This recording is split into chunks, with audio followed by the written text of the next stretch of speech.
Mangaung municipality plans to woo investors to invest in the metro to ramp up economic growth. This will happen during a two-day investment summit starting on Wednesday. The metro has identified impediments and remedial action and formulated a plan of action to help it perform at maximum capacity. It needs billions of rands to improve its bulk infrastructure, but the budget it receives annually from National Treasury does not meet the demand. In pursuit of turning around this municipality's financial status and service delivery failures, the metro has acknowledged that prolonged periods of mismanagement of funds and a lack of infrastructure maintenance have left the municipality running on a budget deficit. The city now wants to attract investors to address bulk sanitation, water refurbishment and the rehabilitation of roads and energy, as well as infrastructure. It believes a resilient infrastructure will sustain investment and economic growth.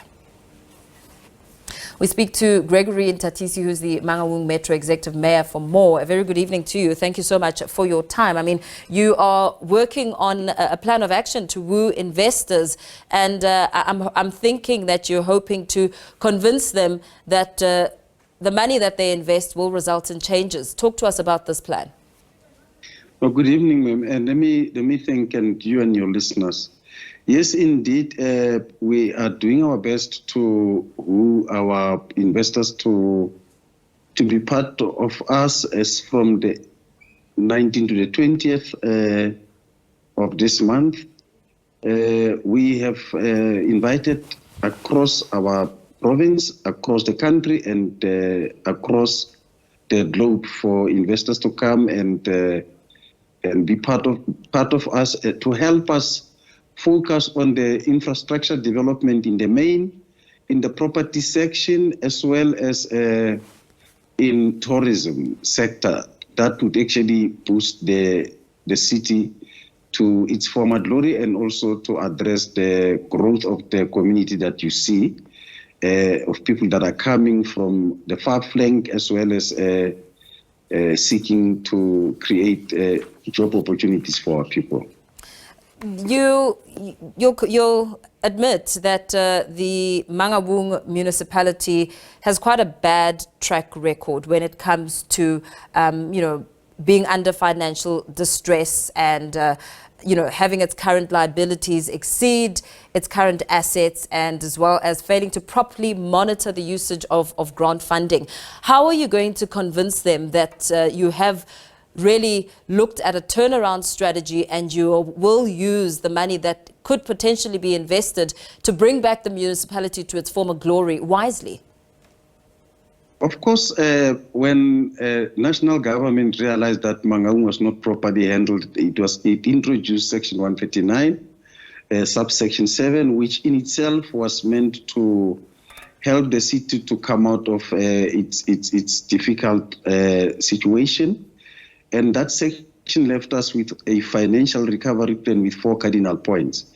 And in calling this summit is to address those cardinal points that are expressed in the financial recovery plan, it being getting our governance right, of which we have succeeded at that aspect, making sure that our institutional stability is realized. We're really working very hard to ensure that we have a competent staff that would make sure that the metro does perform to its ability, ensuring that we address the issue of service delivery, which we are hard at work, and also ensuring that we get our finances up to scratch. And when we speak to the investors, part of what we have to mention is that we are more like a rough diamond, a virgin land, if you want, where we still have opportunities that are sound. And now that we have put systems in place through the realization of implementing this financial recovery plan, we are now conducive a climate for people to invest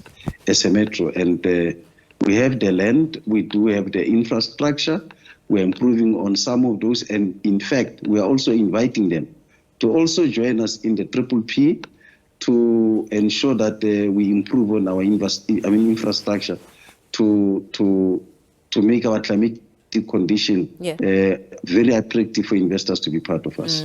As you launch and embark on this two-day investment summit, I mean, how much are you hoping to get, and where will it immediately be going to? Look, our main focus is that in order to get lasting investment, we need to ensure that our roads, water, our energy, as well as our bulk water supply and stormwater are up to scratch in order to allow mobility and investment, but also look at how we can enhance on the property development. We are a province and a city that's known with a very high performing at the level of education, both at primary, secondary, and as well as tertiary level. And we also need to emphasize making sure that that market get accommodated, but equally so, make sure that we become a hub. We're in the center insofar as a city that can invest in manufacturing, to supply other provinces. We've got all roads that lead to all provinces. We are actually a very hope to all in terms of ensuring that our airports that are underutilized become the hub for cargo. We have the rail infrastructure that goes to different destinations, and therefore we can reach places easily. And these are some of the things that would really serve as an attractive effort to before the investor that will be joining us.